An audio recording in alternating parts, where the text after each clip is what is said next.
other thing that we think at Search Institute is missing and that really is our focus for the future, and what I wanted to share a couple of thoughts with you about today, is relationships. Now, on one hand, you could say relationships. People in education and youth development have been focused on relationships forever. During the years, Marty mentioned I was in St. Paul schools, and we were working like crazy to reinvent high schools focused on what we called the new 3 R's: rigor, relevance, and relationships. When I think back on it, though, we did a pretty good job, or at least we worked hard on rigor, raising the bar for what kids had to know, putting in new requirements. And we did some stuff on relevance. We tried to connect high school to college and careers, and every kid should have a plan for life after. But we mostly talked about the relationships piece. And I think we sort of thought that if we worked hard enough on the first 2 R's, that 3rd R was just going to sort of magically fall in place.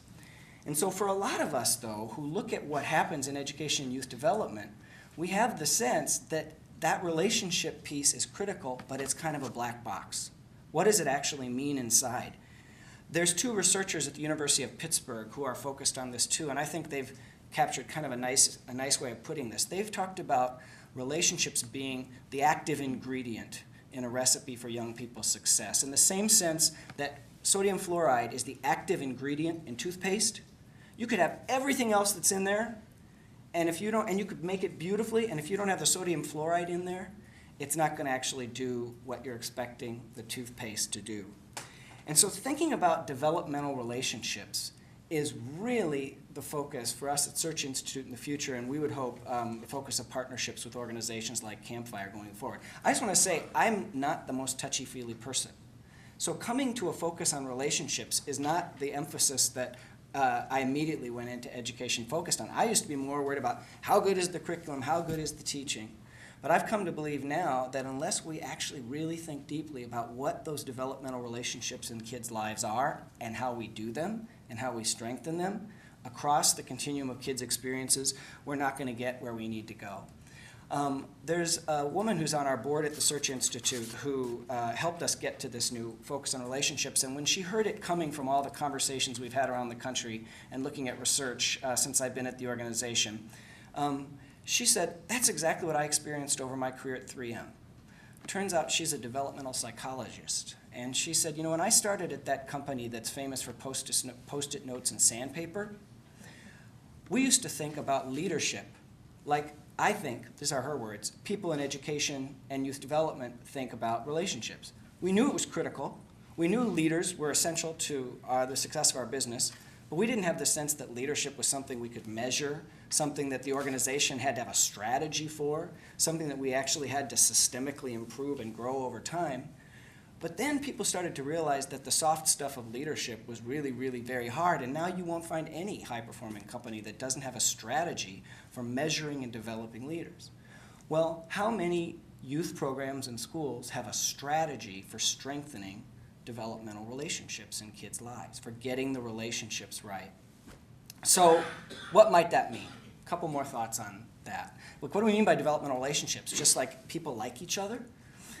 In fact, at the core of what we're thinking about developmental relationships at Search Institute is that they're a really dynamic mix of 2 things, challenge and support.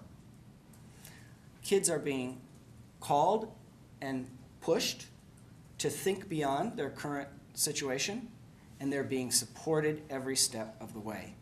Now, again, that sounds kind of like a blinding flash of the obvious, but how often in kids' experiences do we do more of one than the other? Whereas, in fact, if you graphed both of them on a graph and you wanted to say, if a kid has this much support, we want to see that they've got this much challenge in that continuum going forward.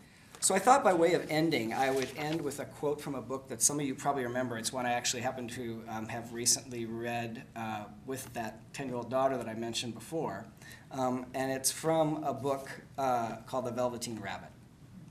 And of course, for those of you who remember, it's a book about there's a toy rabbit that wants to be loved and slowly comes to understand from the wisdom of a beat-up old toy horse that in fact, if you're loved enough by a kid, you actually have a chance to become real.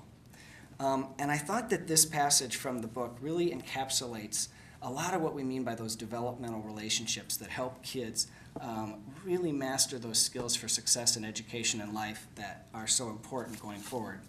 So here's how that passage goes. Real isn't how you're made, said the skin horse. It's a thing that happens to you.